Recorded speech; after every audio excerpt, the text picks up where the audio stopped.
Assalamualaikum warahmatullahi wabarakatuh. Kembali lagi di channel Mliwi Soror. Masih bersama saya Mas biasa. Kali ini saya akan melanjutkan cerita yang kemarin dengan judul Mati Saat Nifas. Cerita ini ditulis oleh Kak Meira. Jadi buat kalian yang ingin membaca ceritanya secara langsung, kalian bisa kunjungi link dan profil yang sudah saya sertakan di deskripsi. Tanpa berlama-lama, langsung saja kita ke ceritanya.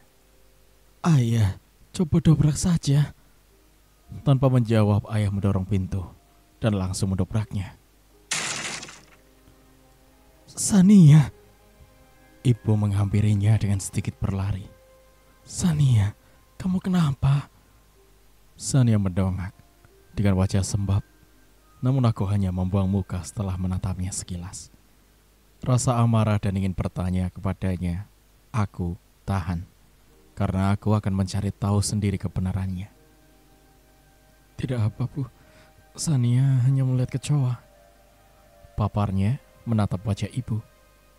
Apa melihat seekor kecoa, dia sampai pucat dan menangis sampai sembab.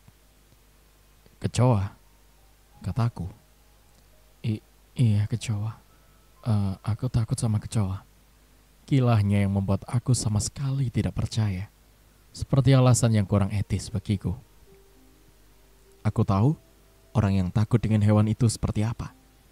Ia tidak sampai menangis seperti telah melihat setan. Tapi Sania, ia pucat dengan peluh yang membasahi wajahnya. Ya Allah, ya sudah, sekarang bangun, minum dulu. Ibu menyodorkan satu gelas air putih yang hanya diminum seteguk oleh Sania. Ya sudah, kamu istirahat, biar Ane, Daru yang jaga. Aku langsung membawa Ane keluar, mencium kening dan pipinya. Aku berharap rinduku pada Lira dapat terobati hanya dengan menatap wajah Ane. Sania takut kecoa, Bu, tanya ayah pada ibu. Entahlah, mana ibu tahu ya. Itu sampai keringetan dan pucat begitu. Kayak orang habis lihat setan saja. Ucapan ayah sedikit membuatku berpikir keras. Benarkah Sania melihat kecoa? Apa memang ia hanya berdusta? Pikiranku kembali menatap Ane. Jika ia ada sangkutannya, aku yakin Sania akan merasakan rasa bersalah dan akan merasakan ketakutan yang hebat. Lira, buatlah semua yang menjadi pelaku itu merasakan ketakutan. Buatlah mereka menyesal sudah menyakitimu. Hari ini, aku melihat Sania dalam keadaan ketakutan. Yang beralasan ia melihat kecoa hingga wajahnya begitu pucat dan sembab. Daru, ayah, makan malam sudah siap. Ibu berteriak memanggil kami. Aku langsung menghampiri dan duduk bersama ayah. Loh, mana Sania? Tanya ayah. Masih di kamar mungkin ya. Aku menyendok nasi dan lauk kesukaanku. Bahkan ada rendang dan ikan gurame kesukaan Lira juga. Ini kan ikan kesukaan Lira. Tuturku memandangi ikan di atas piring. Iya, ibu rindu dia. Hingga ayah membelinya spesial untuk kamu, kata ibu menjelaskan. Aku semakin terpuruk mengingat bagaimana ibu dan ayah yang sangat merindukan istriku. Kenapa? Kenapa secepat ini kamu pergi? Sudah. Jangan bersedih lagi. Ayo makan.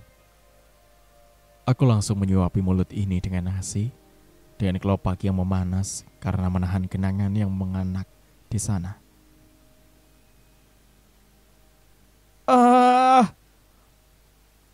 Aktivitas kami semua terhenti.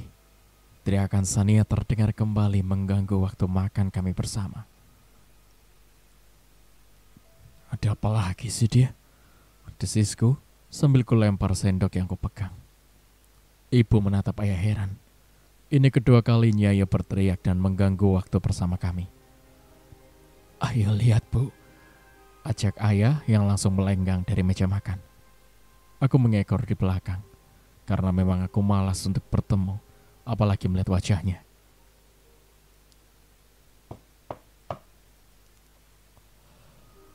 Sania, kamu baik-baik saja? Panggil ibu setelah mengetuk pintu.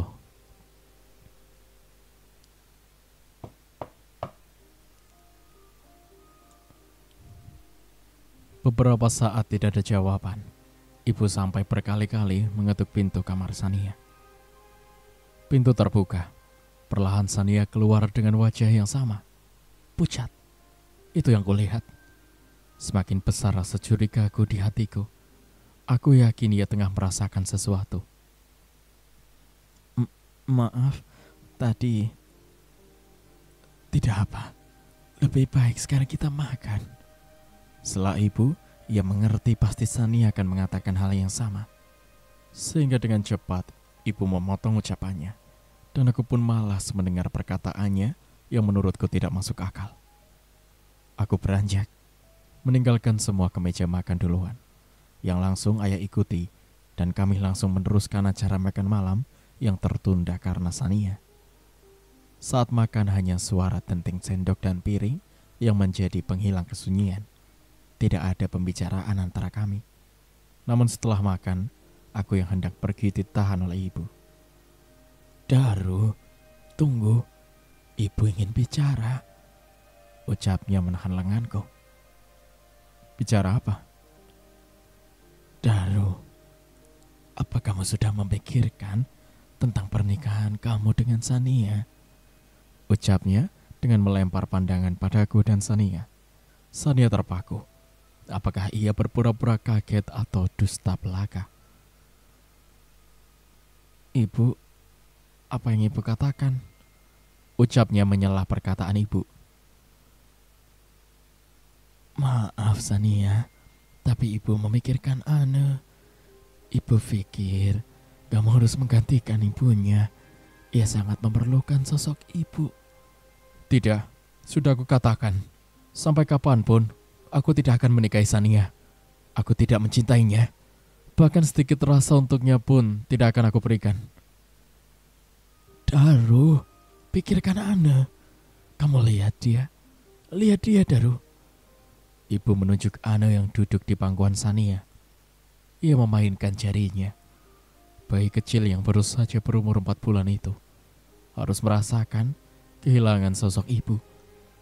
Bahkan ia harus menggantikan Lira untuk menjadi ibunya. Katakan, kau juga tidak ingin menikah denganku, Sania? Ku tatap wajahnya dengan tatapan tajam. Raut wajahnya seakan ia tengah diberikan kejutan. Namun sayang, ia bergetar. Tubuhnya bergetar saat berhadapan denganku. Apa ia menginginkan ini? Katakan, Sania. Sambungku, yang langsung membuat ia terlonjat.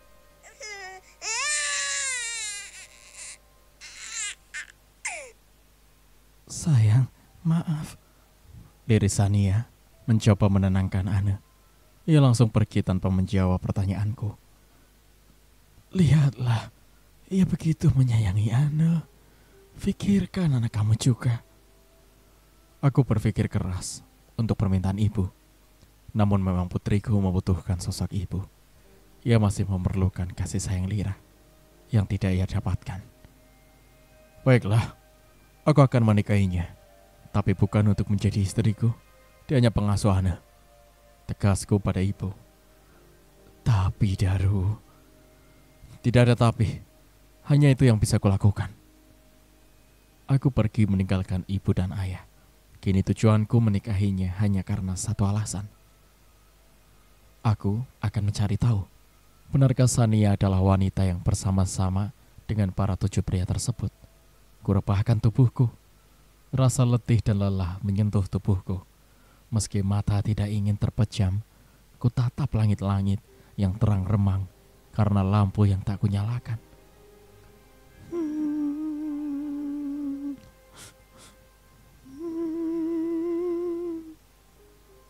Aku terperanjat kalau telingaku samar mendengar suara tangisan. Kuedarkan pandangan menatap ruangan 6x6 meter. Tidak ada apapun dan hanya gorden melayang seakan tertiup angin.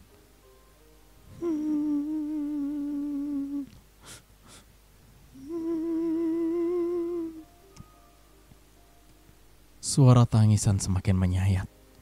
Kusapu lagi ruangan yang sedikit gelap karena cuaca seperti akan turun hujan. Aku menangkap sosok yang berdiri di samping rumah. Rambutnya panjang dengan gaun putih di tubuhnya. Sekilas, ia menatapku dengan membalikkan setengah badannya. Wajahnya putih dan pucat. Perutnya kulihat sedikit membuncit. Lira, liriku. Aku ingat sosok itu adalah Lira yang menemuiku di gubuk dalam hutan. Lira, panggilku lagi. Aku berusaha mengejar, namun sebuah tangan menghentikanku. Ayah, ada apa? Kenapa kamu memanggil Lira? Tanyanya penasaran. Aku tidak bisa menjawab pertanyaan ayah. Aku tidak mungkin mengatakan jika aku melihat Lira. Aku hanya rindu pada Lira. Aku rindu dia, ayah. Lirihku yang langsung membuang pandangan. Kulihat Lira sudah tidak ada di tempatnya. Ia sudah pergi. Aku tahu Lira tidak ingin aku menikahi Sania, kakak kandungnya sendiri. Namun tidak ada pilihan lain. Aku harus menikahi dia, menerima permintaan ibu. Aku harus menemukan bukti bahwa ia juga ikut andil dalam hal yang menimpa Lira. Aku yakin jika ia adalah wanita yang dimaksud Mbak Losi. Hari pernikahanku dengan Sania sudah tiba. Saksi mengucapkan sah. Pertanda aku sekarang sudah menjadi suaminya. Ibu terlihat bahagia. Ayahku lihat tersenyum. Meski ia tersenyum membunyikan rasa gelisahnya. Ayah memang tidak menyetujui ini, tapi ia tak bisa menolak permintaan ibu. Ayah tahu apa yang dilakukan ibu demi cucunya. Putriku. Kulangkahkan kaki memasuki kamarku. Kulihat Sania mengikuti, yang langsung kuhentikan langkahnya. Berhenti di sana. Sania menghentikan langkahnya. Ia menatapku heran. Kenapa, Mas? Jangan memanggilku dengan sebutan itu. Itu hanya untuk istriku Lira. Dan kamu hanya pengasuh putriku. Jadi panggil aku Hindaru. Hardiko. Ku tatap manik hitamnya yang tajam. Mungkin ia merasa tak percaya jika aku akan melakukan hal ini. Namun inilah kenyataannya. Aku menikahi ia karena tujuanku. Tapi kenapa, Mas? Tanyanya dengan lirih. Sudah jelas, aku menikahimu hanya karena permintaan ibu. Jadi jangan berpikir aku sudah menerima kamu sebagai istriku. Oh ya, aku tahu kamu yang melakukan hal keji itu pada istriku, pada adikmu sendiri. Desisku menyekram erat pergelangan tangannya. Matanya melotot, mulutnya menganga. Entah ia terkejut karena aku tahu semuanya, atau memang ia tengah bersandiwara. Maksud kamu apa? Kamu menyalahkan aku? Kenapa? Kenapa kamu tega menyakiti Lira, Sania? Hatiku yang semakin kuat mencekal tangannya. Oh, sakit, Mas. Lepaskan. Sania meringis kesakitan. Tapi sakit itu tidak sebanding dengan sakit yang diterima istriku. Sakit ini tidak seberapa. Tidak sebanding dengan apa yang kalian lakukan pada istriku. Kuhempaskan tangannya. Kulihat Erlan tengah melihatku di luar sana. Ada guratan di raut wajahnya. Namun ia langsung pergi saat tahu aku melihatnya, tengah memperhatikanku. Ingat baik-baik, kalian tidak akan tenang selama kalian belum mengakui kesalahan dan perbuatan kalian. Kudorong Sania keluar dari kamarku. Ini kamarku dengan Lira. Ia tak berhak menempatinya. Wanita sepertinya tidak pantas menjadi istriku. Sebulan sudah aku dan Sania menjadi pasangan, namun tidak sedikit pun aku berniat menyentuhnya. Bahkan kini, ibu yang menjaga Ane, dan aku lebih meluangkan waktu bersama dengannya. Sania melanjutkan kerjaannya di sebuah toko makanan, dan ia akan pulang sekitar jam 8 malam. Sebuah pesan masuk. Ia mengirim pesan jika ia akan melihat ayahnya. Ia akan pulang ke desa Lingsir malam ini, karena ayahnya yang menelpon dan mengatakan seperti terjadi sesuatu kepadanya. En, Maaf, aku sepertinya akan telat pulang. Tolong sampaikan ke ibu. Titip Ane. Ayah menelpon dan memintaku datang malam ini. Ia seperti tengah membutuhkan bantuan. Seperti itulah pesan yang ia kirim kepadaku, yang sama sekali tidak aku balas. Aku menemui ibu yang tengah mengeloni Ane. Sania yang harusnya mengasuh Ane malah pergi menemui bapaknya dan pulang ke desa. Memang desanya ke kotaku hanya menempuh perjalanan selama 1 jam. Itu pun jika jalan yang lancar. Biarkan Ane tidur denganku ya, Bu. Ucapku, ibu langsung berbalik menatapku. Memangnya Sania kemana? Ia sepertinya akan pulang telat karena akan ke rumah Pak Johan. Ke rumah Pak Johan? Malam-malam begini? Iya. Daru, ayo kita susul dia. Ini sudah malam.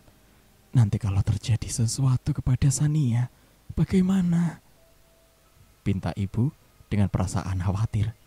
Sebenarnya aku malas, tapi yang ibu katakan benar. Aku menuruti keinginan ibu. Kupacu mobilku dengan kecepatan sedang. Aku membawa Ane dan tidak ingin terjadi sesuatu kepadanya. 1,5 jam perjalanan, aku sampai di halaman rumah bapak. Namun suasana sangat sepi. Aku mencoba masuk karena pintu yang sedikit terbuka. Namun mataku terbelalak kalau melihat Sania tengah memeluk Pak Johan. Ia menangis histeris seakan tengah terjadi sesuatu. Kulihat Pak Johan terbaring di atas pangkuannya dengan darah di sekujur tubuh. Kulihat pada tetesan darah yang terus merembes. Bukankah itu? Kulihat pada pangkal paha-pahanya, sepertinya darah berasal dari sana. Sania tidak sadar jika aku sudah berdiri di ambang pintu. Ia masih menangis meratapi Pak Johan. Pikiranku semakin kalut, mengingat kembali ucapan Balosi. Mungkinkah Pak Johan yang melakukan itu? Sania tersentak dari lamunan. Suaraku membuatnya menoleh. Mas, aku masih berada di ambang pintu. Ia menatapku penuh tanya. Bapak, apa yang terjadi kepadanya? Aku tidak tahu. Saat aku datang, Bapak sudah seperti ini. Lirihnya dengan wajah yang sudah dipenuhi oleh air mata. Aku menghampirinya, melihat keadaan Bapak. Namun sayang, Bapak sepertinya sudah tiada dan sudah pergi. Kenapa diam saja? Kenapa tidak meminta bantuan? Ucapku menatapnya lekat. Tadi aku sudah meminta tolong, namun Bapak... Ia kembali terisak. Mungkin tak bisa melanjutkan ucapannya karena merasa kehilangan. Ia menangisi kepergian sosok ayahnya, yang baginya Pak Johan adalah ayah kandungnya. Aku tidak ingin bersimpati. Ia hanya penjaga anakku dengan Lira, bukan istri dalam hidupku selama ini. Aku meninggalkan Sania yang masih terisak dan memberitahu ibu yang tengah menunggu di dalam mobil. Aku memanggil semua tetangga dan warga, memberitahu jika Pak Johan tengah tiada. Tak lama setelah aku memanggil semua orang, tetangga datang dan berusaha melihat apa yang terjadi di dalam. Tubuh Pak Johan yang bersimbah darah dengan luka di kemaluannya, semua yang melihat bergidik ngeri karena banyak luka di tubuh dan wajahnya. Kenapa dengan Pak Johan? Tanya salah satu tetangga yang berdampingannya rumahnya dengan Pak Johan. Iya, apa yang terjadi padanya? Kok itu anunya nggak ada? Timpal ibu satunya. Masa sih anunya nggak ada? Emang apa yang terjadi nih ya? Sambung yang lainnya. Aku hanya mendengarkan tanpa menjawab, karena memang aku tidak tahu menau, bahkan pikiranku bertambah kalut. Sania tidak menjawab apa yang dipertanyakan para tetangga. Dari pertanyaan-pertanyaan warga yang saling berlontar, sepertinya ia tidak menemukan jawaban untuk memberikan penjelasan pada warga. Sania, lebih baik kita segera urus jasad Pak Johan, ujar Pak Ridwan. Jika tak salah, ia adalah seorang RT. Baik, Pak. Ayo, Pak. bantu saya untuk mengurus jasad Pak Johan. Iya Pak. Aneh ya, matinya nggak jelas. Jangan-jangan dia dibunuh makhluk halus lagi. Hus, jangan bicara macam-macam. Kasihan mayatnya. Ntar denger. Suara bisik-bisik tetangga terdengar samar, namun masih bisa kutangkap dengan jelas. Sania hanya menundukkan kepala dengan bulir bening yang terus luruh. Aku tak tahu harus bersikap bagaimana, karena kejadian ini mengingatkan aku pada Lira, Mbak Losi, memberikan banyak petunjuk, dan malam ini aku menemukan satu di antaranya. Aku lihat sekeliling ruangan, tidak ada tanda bekas pembobolan. Aku berpikir keras dengan yang terjadi pada Pak Johan. Apa yang terjadi padanya sangat menjadikan pertanyaan di pikiran kami semua. Bahkan Sania bilang, tidak ada orang selain bapaknya di dalam rumah. Apakah ada maling? Apa aku pun tak mengerti. Namun, semenjak aku menikah dengan Sania, banyak hal yang semakin membuatku merada janggal. Aku sering melihatnya seperti orang tengah ketakutan. Aku mengingat lagi bagaimana kondisi Lira saat itu. Ia tengah di masa nifas dan masih merasakan luka yang ngilu di perutnya. Namun para manusia keji itu menyakiti istriku dengan memaksanya berhubungan badan. Entah siapa pelaku biadab yang melakukan hal bodoh dan jijik kepada istriku itu, sehingga ia meregang nyawa setelah digauli dalam masa nifasnya. Malam semakin larut.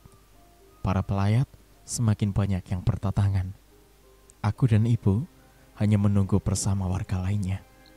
Sania pikir ibu baru tiba, padahal ibu tiba bersama aku dan Anu.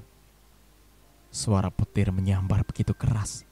Kilatan-kilatan guntur menerangi kegelapan malam yang semakin mencekam. Para pelayat sudah kembali ke rumahnya dan hanya menyisakan beberapa orang untuk menjaga Papa. Lagi, suara petir menyambar, membuat ibu dan Ane sedikit terkejut. Aku menyuruh ibu untuk istirahat dan menemui Sania. Ya Allah.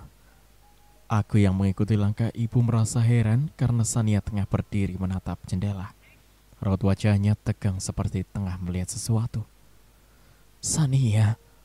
Suara ibu sepertinya membuat Sania terperanjat, sehingga ia dengan cepat membalikkan badan. Sedang apa? Ngapain di sini sendirian? Aku tidak baik ketika ada yang meninggal melamun. Lebih baik kamu temani bapak kamu dan berikan doa agar dia diampuni kesalahannya. Ucapku menatapnya dengan sinis. Endaru, ibu membentakku. Lagi, ibu membentakku demi wanita itu. Gak apa-apa bu, Nia baik-baik saja. Maafkan anak ibu. Ayo masuklah. Aku hanya diam, melihat ibu yang sedikit membelanya. Itu hanya membuat Sania merasa memiliki peluang untuk bertahan di dalam rumah tangga yang aku rasa hambar. Hanya ibu yang menerima kamu, tapi tidak dengan aku. Itulah kata yang kuucapkan sebelum akhirnya aku meninggalkan ruangan gelap dan pengap tersebut. Aku memang menikahi dia karena terpaksa. Permintaan ibu yang kurasa sedikit membuatku muak. Namun aku pun harus terima untuk bisa menemukan kebenaran pada Sania. Tapi aku hanya menganggapnya sebagai pengasuh anakku, anak yang telah dilahirkan oleh Lira, istriku. Pagi telah menerpa. Semua sudah selesai mengubur jasad Pak Johan. Meski dengan bisik-bisik yang masih kudengar, hilangnya kelamin Pak Johan menimbulkan sebuah tanda tanya warga semua, dan masih menjadi misteri juga kematiannya, karena memang tidak ada yang tahu sebab dan kronologi detailnya. Sania tengah merawat kembali Ane. Tadinya aku meminta ibu untuk segera pulang, tapi ibu menolak karena merasa tidak enak pada tetangga Sania. Hingga aku memutuskan akulah yang pulang, karena pekerjaanku lebih penting dibanding Sania. Aku meninggalkan ibu dan Ane di desa Lengsir dan akan kembali menjemputnya setelah 7 hari kematian Pak Johan. Sudut pandang author. Hari sudah berganti, waktu kian berlalu. Kematian Johan dan Rudy masih menjadi misteri yang belum diketahui oleh siapapun. Semua bertanya-tanya akan pengakuan Rudy sebelum akhirnya meninggal. Dan masih menjadi pertanyaan bagi banyak orang, siapa yang sudah diperkosa oleh Rudy sebenarnya? Di rumah Endaru, ia tengah sibuk mengajak Ane bercanda karena Bianca dan Sania pergi melayat ke rumah Rudy yang meninggal dengan sama tragisnya dengan Johan. Erlan sang kakak tengah santai menonton. Endaru semakin merasa penasaran. Ia pun bangkit setelah Ane dirasanya terlelap. Saya cuma mau kejujuran. Katakan jika Anda yang sudah menyakiti Lira. Endaru duduk di samping sang kakak sambil mengatakan kalimat yang langsung membuat Erlan melirik kepadanya. Maksud lo apa? Erlan menatap tajam Endaru. Tangannya sudah mengepak dan akan dilayangkan. Bukankah Anda yang melakukan semua ini? Dan Sania juga ikut di dalamnya. Erlan terlihat pucat. Bibirnya seketika keluh dan tak bisa berkata-kata. Endaru tersenyum melihat reaksi sang kakak. Kini Endaru yakin Erlan tersangka yang dicarinya. Jangan pernah lagi lo nuduh gue. Gue dan Sania gak pernah melakukan apapun. Mungkin juga istri lo yang murahan itu merasa lapar karena lo yang gak kunjung pulang. Sebuah pukulan mengenai wajah Erlan. Endaru tidak terima penghinaan yang Erlan katakan. Endaru tahu jika Erlan hanya sedang membela diri dan berusaha menutupi perbuatannya. Sekali lagi Anda menghina Lira, maka tidak akan segan saya akan membunuh Anda. Lakukan, karena memang istri lo itu wanita murahan. Lagi, Endaru memukuli Erlan. Wajah Erlan sudah penuh dengan lebam. Bahkan darah mengalir dari sudut bibirnya yang pecah. Endaru, Erlan. Bianca tiba dan melihat perkelahian sang putra. Ia berlari hendak memisahkan keduanya. Endaru, hentikan. Mas, hentikan. Kasihan Bang Erlan. Endaru menghentikan gerakannya. Ia menatap Sania dengan matanya yang merah. Kalian hebat. Kau kasihan dengan dia. Endaru menunjuk Erlan yang sudah babak belur. Sania hanya memandang sekilas dan kembali menatap Endaru. Kalian sangat hebat bersandiwara di depan semua orang. Seakan kalian peduli dengan Lira. Padahal kalianlah yang menyakitinya. Emosi Endaru meledak-ledak. Wajahnya merah padam dengan rahang yang mengeras. Endaru, cukup. Hentikan tuduhan kamu itu. Bentak Bianca. Namun tidak sama sekali membuat Endaru berhenti. Erlan, apa kamu tidak melayat? Rudy teman kamu kan meninggal. Bianca mengusap darah di sudut bibir Erlan dan memberitahu jika Rudy telah meninggal. Rudy meninggal? Tanyanya dengan suara parau. Iya, tadi malam kemaluannya terputus dan membusuk. Endaru terkejut mendengar perkataan sang ibu. Rudy teman Erlan meninggal dengan kondisi yang sama seperti Johan. Erlan dengan cepat berlari menuju mobilnya dan langsung pergi tanpa berpamitan kepada Bianca. Endaru semakin merasa senang. Kabar kematian Rudy adalah kabar baik baginya. Kini hati Endaru semakin merasa yakin jika Erlan pun ada di dalam sebagai pelaku. Lalu mungkinkah jika Johan dan Rudy mati karena hal itu? Benarkah jika Lira yang membalas semua perbuatan mereka? Hati Endaru masih ragu. Namun pada kenyataannya, kabar itu tiba setelah kematian Johan. Endaru hanya tinggal menunggu 5 pria yang masih tenang dan 1 perempuan yang menjadi salah satu dalangnya. Sania, tolong bawa Anda ke dalam. Pinta Bianca pada Sania yang langsung diangguki olehnya. Sania pun menggendong Anu dan beranjak meninggalkan sang mertua dan suaminya. Bianca menghampiri Endaru. Ia mengelus punggung putra keduanya. Endaru menatap sendu. Bianca, meski dia merasa kesal, namun Endaru tahu Bianca bermaksud baik kepadanya. Ibu terlalu baik, tapi sayang mereka tidak tulus seperti ibu. lirih Endaru dengan pandangan lurus ke depan. Apa yang kamu katakan, Daru? Kenapa kamu selalu menyalahkan kakak kamu? Apa kamu mengetahui sesuatu? Tanya Bianca dengan netranya yang berkaca-kaca. Ibu akan tahu sendiri. Bahkan orang mungkin saat ini ibu banggakan pun, suatu hari nanti ibu akan kecewa dan menyesalinya. Ibu tidak mengerti dengan ucapan kamu. Kenapa kamu menjadi seperti ini? Daru, Lira sudah tenang. Ia sudah bahagia. Jangan kamu terus seperti ini. Kasihan dia, Daru. Ibu, Lira tidak tenang. Ia tidak menerima ini. Bahkan ia tidak akan membiarkan siapapun yang ikut andil dalam perbuatannya itu.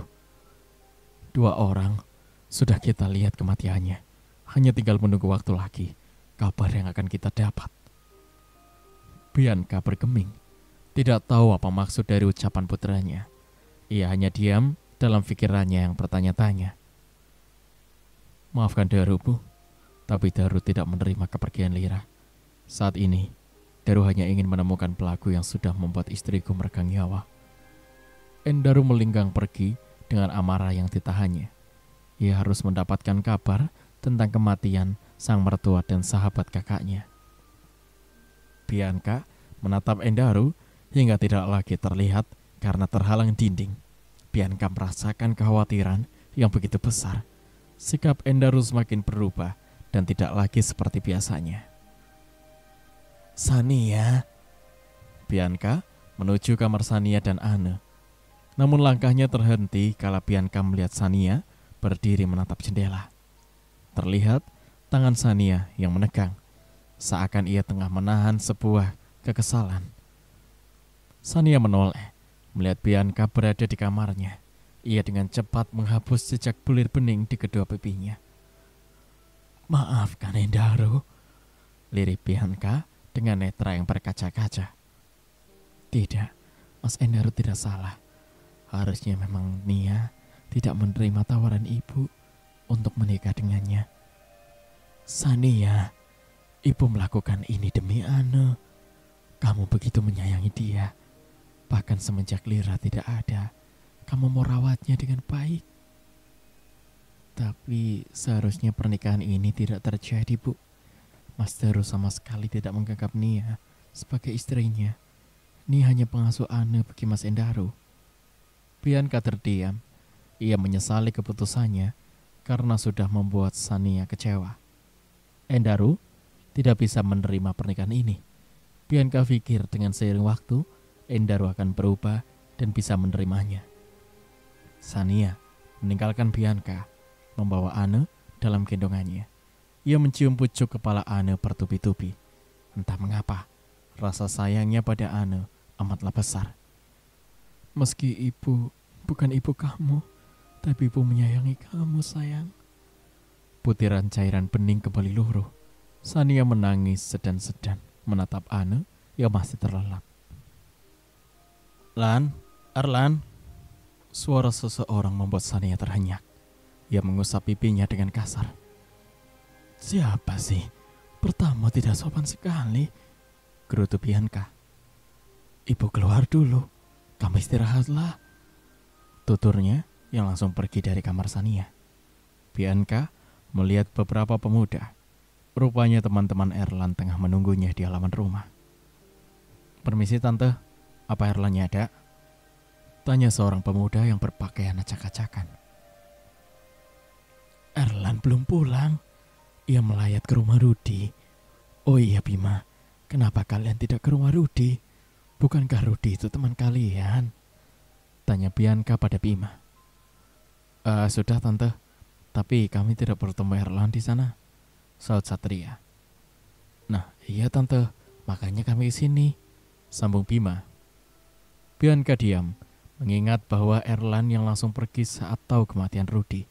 Namun kenapa Bima dan Satria berkata tidak bertemu Erlan? Tapi Erlan tadi berangkat ke sana. Bima dan Satria saling lempar pandangan dengan menghentakkan bahunya. Ya sudah, kalian tunggu saja di sini. Saya mau ke dalam dulu, ucap Bianca yang langsung meninggalkan Bima dan Satria. Satria dan Bima duduk di kursi sambil menjentikan jari memikirkan kemana perginya Erlan.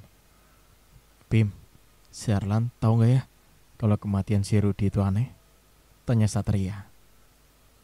Mana gue tahu, tapi Sat, gue jadi takut pas tadi gue denger si Rudi katanya sebelum meninggal mengucapkan sesuatu. Sesuatu apa, Bim? Bisik Satria. Gue gak tahu jelasnya, tapi tadi gue sempat dengar tetangga bilang si Rudi ngaku sudah memperkosa perempuan. Apa jangan-jangan dia sudah mengakui semuanya ya? Satria terdiam. Pikirannya melayang. Entah kemana.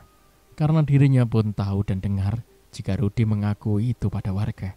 Hanya saja sampai saat ini mereka tidak tahu siapa yang dimaksud oleh Rudi. Sat. Satria tersentak kalau tangan Bimo mengguncang pundaknya. Apa sih? Sudahlah, tidak perlu difikirkan. Toh tidak ada yang tahu juga kan? Bim. Satria dan Bimo beralih pandangan. Terlihat Sania tengah berdiri di ambang pintu. Ia melambaikan tangannya memberikan isyarat pada kedua pemuda tersebut. Tuh Sania manggil, ucap Bima. Apaan? Sania melihat keadaan dan tidak ada siapa-siapa. Sehingga dengan cepat Sania berlari mendekati keduanya. Kalian sudah tahu tentang kematian Rudi? Tanyanya dengan pandangan terus menyapu keadaan. Iya, ini kita baru balik. Si Erlan kemana? Dia tahu gak sih Rudi matinya aneh? Tadi dia lari dan langsung membawa mobilnya. Setelah ibu memberitahu kematian Rudi. Aneh sih, sama kayak bapak yang meninggal dalam keadaan alat vitalnya gak ada. Apa kalian tahu sesuatu? Karena bapak kan gak ikut dalam masalahnya. Bimo dan Satria kembali saling lempar pandang. Bahkan mereka saling tuduh dan menjelaskan. Sehingga Sania bingung dengan sikap keduanya. Sebenarnya Pak Johan juga ikut. Karena ia waktu itu lagi mabuk berat. Sania terbelalak. Matanya melebar mengetahui bahwa Johan ada bersama mereka. Bahkan Johan ikut di dalamnya. Sania membekap mulutnya. Seakan tak percaya dengan apa yang baru saja didengarnya. Namun pandangan Sania kembali terbuka lebar. Kalau seorang tengah berdiri tak jauh darinya. Mas Endaru. Sania merasa lemas. Tungkainya seakan tak bisa menahan bobot tubuhnya. Ia berharap Endaru tidak mendengar pembicaraannya dengan kedua teman Erlan. Kenapa kalian di sini? Tanya Endaru menatap Sania. Kami lagi mencari Erlan. Jawab Satria. Erlan? Endaru menatap Sania lekat. Lalu, untuk apa kau di sini? Tanyanya pada Sania. Sania merasa salah tingkah. Ia gugup dengan perasaannya yang tak karuan. Tadi aku hanya menanyakan soal Rudi. Iya Rudi. Endaru menautkan alisnya mendengar jawaban Sania. Rudi, kenapa memangnya? Sudah pasti mereka tahu tentang Rudi. Untuk apa kamu menanyakan? Tapi kalian seperti sudah mengenal satu sama lain. Apa jangan-jangan? Endaru. Ucapan Endaru menggantung kala suara Bianca memanggilnya. Kamu ngapain di sini? Tidak ada. Hanya sedang memperhatikan setiap orang yang datang ke rumah ini. Endaru melenggang pergi tanpa meneruskan perkataannya. Sania dan kedua teman Erlan merasa tenang karena Endaru tidak terlalu memperpanjang lagi urusannya. Sania, kamu di sini? Bianca menatap Sania yang seolah salah tingkah. Iya Bu, tadi Nia lihat mereka duduk, jadi Nia lihat dan menanyakan soal Rudi. Kali saja mereka belum tahu soal kematian Rudi. Ujarnya seraya berusaha menangkan degup jantungnya yang terasa berdebar lebih cepat. Oh, apa kalian sudah menghubungi Erlan? Belum Tante, nomornya tidak bisa kami hubungi. Dusta Bima. Ya sudah, sepertinya Erlan tidak akan segera pulang. Jadi lebih baik nanti saja kalian datang lagi. Iya Tante, kalau begitu kami... Sebuah mobil tiba sebelum akhirnya mereka berpamitan. Erlan datang di waktu yang tepat. Ia segera turun dari mobilnya kala melihat Bima dan Satria tengah mengobrol dengan ibunya. Nah itu tante, Erlan tante datang, ucap Satria. Bianca pun mengangguk samar, lalu meninggalkan Bimo dan Satria. Sania mengikuti langkah Bianca sang mertua, karena tidak mau dianggap salah lagi oleh Endaru. Erlan, kemana aja sih lu? Sosor Bimo berbisik mendekati Erlan. Iya, lu kemana aja dari tadi kita nunggu loh, timpal Satria. Lan, lu tau gak, si Rudi matinya aneh. Erlan menatap Bimo dan Satria bergantian. Aneh gimana? Kemaluannya putus, Erlan. Dan lu tahu, si Rudi sempat mau mengakui soal pemerkosaannya. Erlan dibuat kaget oleh ucapan Bimo. Matanya membulat sempurna saat Bimo mengatakan Rudi mengakui soal perilakunya. Apa dia mengakuinya? Hardiknya dengan suara yang menggelegar. Berisik lu, nanti kalau ada yang dengar bahaya. Erlan meraup wajahnya dengan kasar, seakan dirinya tengah bermimpi berada di dalam masalah yang akan membuatnya celaka. Sania yang ikut masuk ke dalam rumah, rupanya tengah melihat dari jendela kamarnya. Ia terlihat khawatir saat tahu Rudi mengakui perbuatannya. Benarkah Papa melakukan hal itu? Batin Sania bermonolog. Dia harap-harap cemas dengan menggigit ujung kuku jari tangannya. Di luar sana, terlihat Erlan dan kedua temannya tengah berada dalam kebingungan. Namun dia tidak bisa berbuat apa-apa.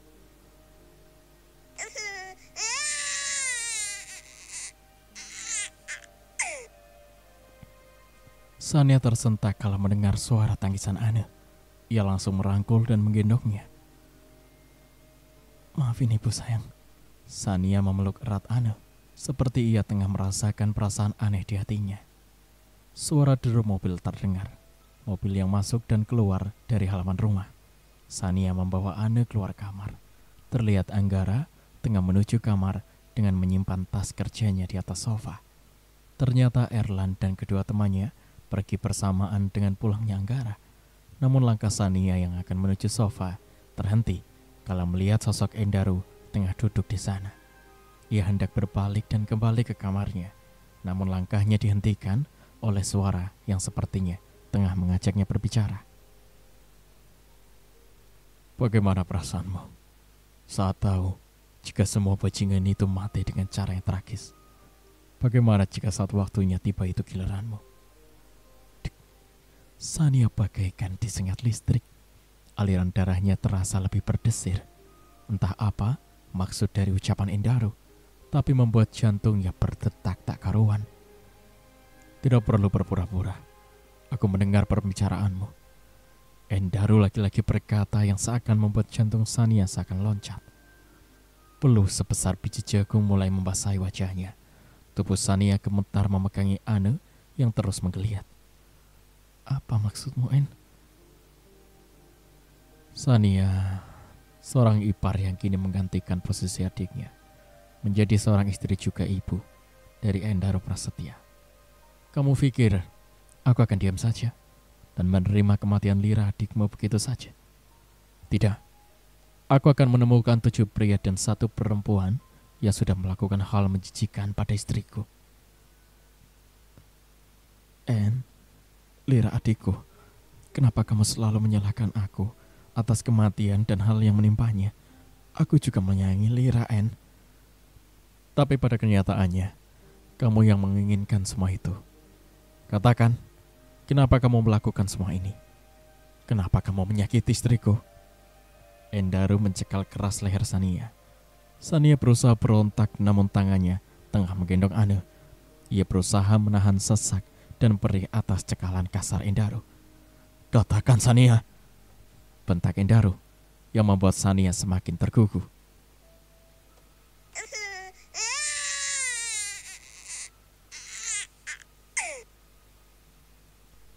Suara tangisan Ane yang selalu menyelamatkan Sania membuat Endaru kesal, karena Sania akan selalu menjadikan Ane sebagai alasan untuk memohon agar dirinya dilepaskan. Kali ini kau selamat, tapi tidak dengan waktu yang akan datang. Aku percaya Lira akan membalas perbuatanmu jika para pria tak bertanggung jawab itu. Sania bernafas lega saat cekalan tangan Endaru terurai. Hatinya kini semakin gelisah karena keadaan yang semakin darurat. Endaru meninggalkan Sania dalam keadaan marah. Hatinya mengutuk dirinya sendiri karena sampai detik ini Endaru belum menemukan para pria tersebut. Namun rupanya kedatangan para sahabat Erlan sedikit membuka hatinya. Rasa curiga pada Erlan semakin besar, mengingat Erlan memiliki banyak teman dan semua temannya adalah anak jalanan. Bimo, Satria, mungkinkah mereka juga ikut dalam perbuatan Erlan? Endaru terus berpikir keras mengingat semua teman-teman sang kakak. Beri aku petunjuk, Lira, agar secepatnya menemukan mereka. Endaru membatin keras. Rasa marah dan dendam sudah menguasai hatinya. Kehilangan Lira adalah umpama kehilangan nyawanya. Bagi Endaru, kepergian Lira adalah duka yang amat lara. Endaru memejamkan matanya, berusaha menetralisir perasaan di hatinya. Ia berharap terlelap dan bertemu dengan Lira, istri yang ia rindui beberapa waktu ini. Nina Bobo, oh Nina Bobo, kalau tidak Bobo digigit nyamuk. Mata berat Endaru sedikit menyipit. Baru beberapa waktu ia memejamkan matanya, namun telinganya sayu mendengar suara alunan lagu yang biasa dinyanyikan oleh Lira untuk Ana. Lira sayang, panggil Endaru dengan mata terpejam. Endaru mengerjap dengan matanya yang masih mengantuk berat. Ia menyapu ruangan kamarnya yang remang karena lampu yang tidak dinyalakan. Dari terang remang, Endaru menangkap sosok yang tengah duduk di kursi yang berhadapan dengan cermin. Dengan perasaan risau, Endaru mengucek kedua matanya, berharap ia tak salah melihat. Lira, Endaru beranjak dari atas ranjang. Ia melangkahkan kakinya dengan perlahan, mencoba meraih pundak sosok yang tengah duduk menghadap cermin. Sakit, Mas. Sakit. Suara serak dan parau merintih kesakitan. Endaru menatap punggungnya dengan netra berkaca-kaca. Ia melihat sosok di hadapannya dengan perasaan teriris. Sayang, maafkan Mas. Lira berbalik menghadap Endaru. Wajahnya pucat, bibirnya sepucat salju, membuat Endaru tak kuat menahan genangan yang menganak di kelopaknya. Endaru melihat seluruh tubuh Lira. Perutnya bengkak dan darah mengucur dari pangkal paha, terlihat dari tetesan darah yang mengalir di kakinya. Katakan sayang, siapa saja 7 pria yang sudah menyakiti kamu? Lira menangis menatap sendu wajah Endaru. Ia menunjukkan sesuatu dengan jarinya. Ada apa? Endaru melihat pada kolong ranjang yang tidak terlalu tinggi. Di sana, kamu bisa menemukan sesuatu. Dan itu adalah salah satu petunjuknya. Lira menunjuk sesuatu di bawah sana. Endaru berjalan, hendak melihat apa yang ada di bawah sana. Ia menggungkuk dan menggunakan gawainya untuk penerangan. Cincin. Lirihnya melihat benda yang tergeletak di bawah kasur. Sayang, Endaru terkejut kalau sosok yang baru saja berdiri di hadapannya telah menghilang. Kemudian Endaru mengambil cincin tersebut. Cincin ini, Endaru berpikir keras, mengingat siapa pemilik cincin tersebut. Ia terus mengingat dengan tidak lepas memandangi cincin di tangannya. Kalau tidak salah, Endaru memasukkan cincinnya ke dalam saku. Sebuah ketukan pintu membuat pikirannya kembali buyar. Siapa? Endaru beranjak menuju pintu. Terlihat Anggara tengah berdiri membawa sebuah plastik putih. Ayah, apa ini? Lihatlah, itu adalah hadiah yang seharusnya ayah berikan pada istrimu. Sebagai tanda terima kasih karena sudah melahirkan cucu perempuan untuk ayah. Netra Angga berbayang. Ia adalah sosok mertua yang sangat mencintai Lira. Lira adalah alasan dalam perubahan dalam hidupnya. Ayah, Endaru memeluk sang ayah erat. Ia menangis dalam pelukan Anggara, sosok yang selama ini mampu berubah sikap buruknya karena Lira. Semoga kita secepatnya menemukan mereka. Ayah yakin kamu pasti bisa. Endaru semakin merasakan rasa bersalah yang sangat melihat Anggara yang amat terpukul akan kepergian Lira. Ia yang tidak sama dengan mertua lainnya, meski ia hanya sebagai ayah mertua untuk Lira. Ayah pergi, ibu pasti sudah menunggu di depan. Endaru hanya mengangguk dengan senyum tipis. Rasa tidak ikhlas atas kematian Lira semakin besar. Anggara melenggang pergi hingga tubuhnya hilang di balik pintu. Endaru terus menatapnya. Bianca dan Anggara selama ini menganggap Lira sebagai anak kandung dan tidak merasa canggung di saat mereka bersama. Lihatlah sayang, ayah sangat merindukan kamu. Endaru memeluk kantong yang diberikan Anggara, berharap istrinya melihat betapa mereka kehilangannya. Di sisi lain, Sania tengah berdiri dengan matanya yang memerah. Ia melihat bagaimana Anggara memberikan hadiah pada adiknya meskipun sudah tiada. Lira, lihatlah, mereka masih berduka atas kepergian kamu. Lihatlah, ayah sangat kehilangan kamu. Liris Sania menatap kedua mertuanya. Lalu kenapa Endaru sama sekali tak bisa membuka hatinya untukku? Aku ini istrinya juga. Aku berhak mendapatkan kasih sayangnya. Sambungnya dengan mengusap kasar kedua pipinya. Sania memalingkan wajahnya dan memasuki kamarnya dengan perasaan hancur. Namun angin menerpa wajahnya, membuat Sania sedikit renyah. Angin, ujarnya melihat sisi jendela yang semuanya tertutup rapat. Kamu tidak akan mendapatkan apapun, sedikit pun cinta dan kasih sayang mereka. Tidak akan. Suara serak dan berat terdengar menggema di ruangan 4x5 meter tersebut. Sania celingukan menyapu ruangan. Siapa kamu? Teriaknya. Sudah kukatakan, aku adalah kamu dan kamu adalah aku. Kau tidak pantas mendapatkan apapun selain dari kematian. Sania menekang. Peluh sebesar biji jagung memenuhi wajahnya. Tubuhnya gemetar dengan tungkai yang terasa lemas. Ia berpegangan pada sebuah kursi, menggenggam erat punggung kursi. Rasa takut dan gelisah mengisi pikirannya. Tidak. Teriakan Sania spontan mengundang semua orang. Sania yang tengah ketakutan sambil memeluk lutut seakan tak dapat bergerak. Sania, ada apa? Suara Bianca memanggil di luar sana yang terdengar khawatir.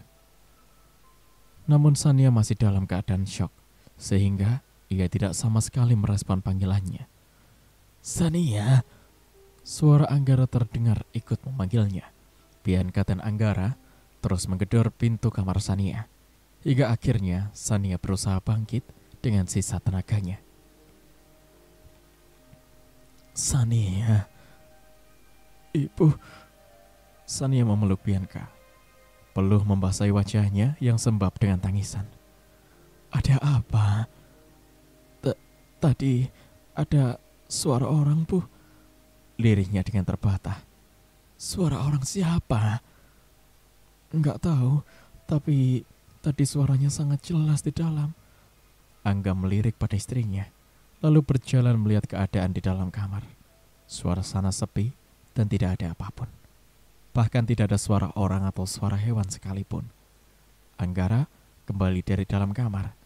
Ia menggelengkan kepala seolah memberitahu tidak ada apapun di dalam sana. Sania semakin khawatir dengan keadaan. Ia semakin ketakutan dan seakan depresi setelah berulang-ulang mengalami hal yang di luar nalar. Ada apa, Bu? Endaru tiba-tiba datang, melihat Sania dalam keadaan yang acak-acakan. Enggak ada. Tadi Sania bilang dia dengar suara orang di dalam. Tapi ayah lihat di dalam tidak ada apa-apa. Endaru terdiam. Rasa curiga semakin yakin. jika Sania ada di dalam atas pemerkosaan istrinya. Meski Endaru belum bisa memastikan, namun keyakinannya kini semakin besar.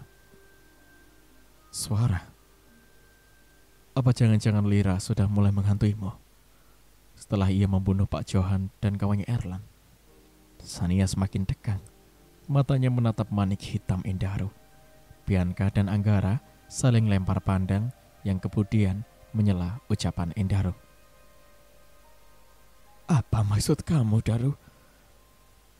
Ibu, Daru sudah bilang, semua yang bersangkutan dengan hal keji yang menimpa istriku, mereka tidak akan tenang. Endaru, cukup.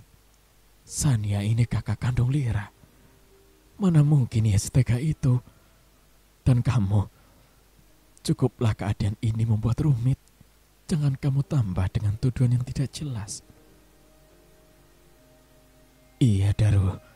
Ayah mengerti kamu belum bisa menerima kepergian Lira. Kami pun sama. Tapi jangan berlebihan seperti ini. Anggara mencoba menengahi perdebatan Bianca dan putra sulungnya. Meski Angga tahu, Endaru tidak mungkin menuduh jika tidak ada sebabnya. Saat ini kamu masih mendapat pembelaan dari orang tuaku. Tapi tidak nanti, setelah mereka tahu dan setelah kamu mengakuinya. Jangan harap kami akan memaafkanmu. Sania ingin berteriak di hadapan Daru, namun ia berusaha menahan sesak di dadanya. Ada amarah yang ditahannya akan ucapan-ucapan yang dikatakan Endaru. Sudah, kamu masuklah. Biarkan Daru ayah yang urus. Titahnya pada Bianca dan Sania. Bianca membawa Sania ke dalam kamarnya, melihat Anu yang terlelap di atas kasur. Namun Bianca terkesiap melihat jajaran susu di sudut bibir Anu. Sania, apa kamu tidak membersihkan mulut Anu? Ujarnya sambil mendekati Anu. Kenapa, Bu? Ini loh, mulut Anu berjajaran susu begini. Nanti kalau ada semut bagaimana? Tapi aku belum memberinya susu, Bu. Bianca menatap menantunya dengan intens. Bola matanya memutar mendengar perkataan Sania. Sania semakin merasa tegang. Ia yakin jika yang memberikan susu kepadanya bukan dirinya. Sania ingat betul jika ia belum sempat membuatkan susu untuk Anu. Kalau bukan kamu, siapa lagi? Tidak ada yang membuat susu untuk Anu selain kamu dan ibu. Sania bergeming, bibirnya terkatup rapat. Bianca sibuk membersihkan sisa susu di sudut bibir sang cucu. Anu menggeliat. Bianca tersenyum melihat cucunya terbangun. Wajahnya yang cantik seperti Lira, hidungnya yang mancung, tambah berkesan dengan lesung di pipinya. Cucu nenek bangun, rianya sambil menggendong Anu. Ya Allah, manis sekali kamu, Nak. Macam-macam pujian Bianca berikan pada Anu, seakan Anu adalah harta berharga baginya. Bianca membawa Anu keluar kamar dengan Sania yang masih mematung menatap punggung Bianca yang menghilang di balik pintu. Tidak mungkin jika dia, gumamnya. Sania merasakan panas di seluruh tubuhnya, kepalanya berdenyut dan seakan terasa mau pecah. Tenang Sania, tenang, semua baik-baik saja. Sania berusaha menenangkan perasaannya sendiri. Aliran darah yang berdesir sedikit kencang, pompaan jantung yang berdebar tidak karuan, dan pikirannya yang melayang entah kemana, membuatnya merasa sedikit gelisah. Sehingga berusaha menenangkan hatinya sendiri, dan berusaha tenang untuk menjauhkan dari pembicaraan dan pertanyaan yang seharusnya tidak boleh terjadi. Sania menarik nafas dan membuangnya dengan kasar. Berulang kali ia melakukan hal yang sama, hingga akhirnya ia sedikit merasa tenang dan akan segera melenggang untuk menyusul Bianca. Semoga semuanya baik-baik saja, batinnya. Ia pun melangkah menuju pintu, dengan perasaannya yang belum normal namun berusaha bersikap biasa. Nina Bobo, oh Nina Bobo, kalau tidak Bobo digigit nyamuk. Langkah Sania terhenti kala telinganya mendengar seseorang tengah bersenandung di belakangnya. Sania bergeming, menghentiknya langkahnya dengan degup jantung yang tidak beraturan. Perlahan, Sania memutarkan kepalanya, hendak melihat sosok yang tengah mengalunkan sebuah lagu tidur untuk anak. Sania memutar kepalanya dengan perlahan. Bau amis dan bau busuk menguar di ruangan 4x4 meter tersebut. Perut Sania seakan diaduk karena tidak tahan dengan rasa mual yang menyergap. Sania membulatkan matanya kalau melihat sosok perempuan tengah terbaring di atas kasur. Aroma tak sedap semakin menusuk hidung. Sania dengan susah payah menelan salivanya. Mulut Sania menganga kala sosok tersebut berbalik badan. Nina Bobo, oh Nina Bobo, kalau tidak Bobo digigit nyamuk. Sania membekap mulut kala alunan lagu terdengar menyayat. Suara yang parau dan berat menggelengkan kepalanya terhalang rambut yang terurai panjang. Matanya sedikit memicing kala melihat perempuan yang tengah duduk di atas ranjang. Pakaiannya yang bercorak bunga mawar merah dengan rambut panjangnya yang menjuntai.